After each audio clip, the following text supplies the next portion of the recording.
Have you ever heard of BitConnect? If you were around the cryptocurrency space in 2018, you might have, and it was all for the wrong reasons. BitConnect was a lending platform that allowed users to lend the value of BitConnect coin and receive investment payments in return. Sounds like a good deal, right? Well, not exactly.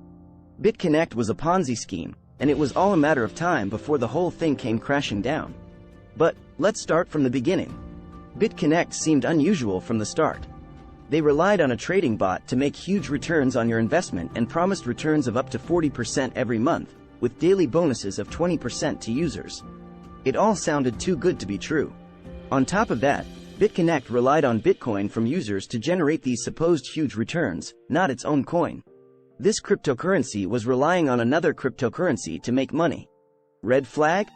If that wasn't enough, BitConnect also lacked a white paper, a research report or guide that can be used commercially to advise or influence customer decision-making in relation to a company.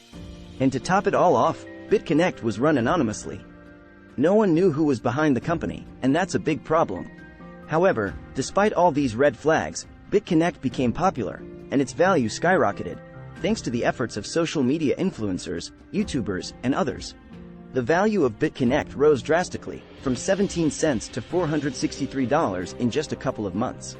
And then, there's Carlos Matos, the infamous BitConnect guy who took to the stage in Thailand to promote BitConnect to the masses. To many, this video was just an overly enthusiastic guy making silly noises on stage. However, it now stands as a huge lesson to those looking to invest in crypto.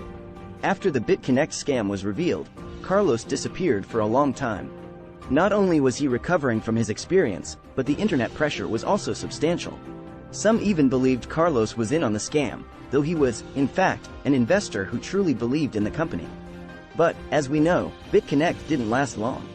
The company was founded in February 2016, and in January 2018, less than 2 years after its establishment, Texas State Securities Board issued BitConnect a cease and desist. The board did this because it was convinced that BitConnect was a Ponzi scheme. Along with this, BitConnect had failed to remain transparent about user earnings, raising suspicions even more. Then, just 2 weeks later, BitConnect shut down officially. Following the cease and desist, all of BitConnect's assets were frozen for 2 weeks. However, BitConnect technically never existed, and so no one knew what assets it actually had. This whole saga was a huge lesson for anyone who was thinking about investing in cryptocurrency without doing their research. In conclusion, BitConnect was a Ponzi scheme that relied on unrealistic promises and social media hype. It was a classic case of FOMO, fear of missing out. But, in the end, it was all a lie. So, the next time you see an investment opportunity that sounds too good to be true, remember BitConnect, and always do your research.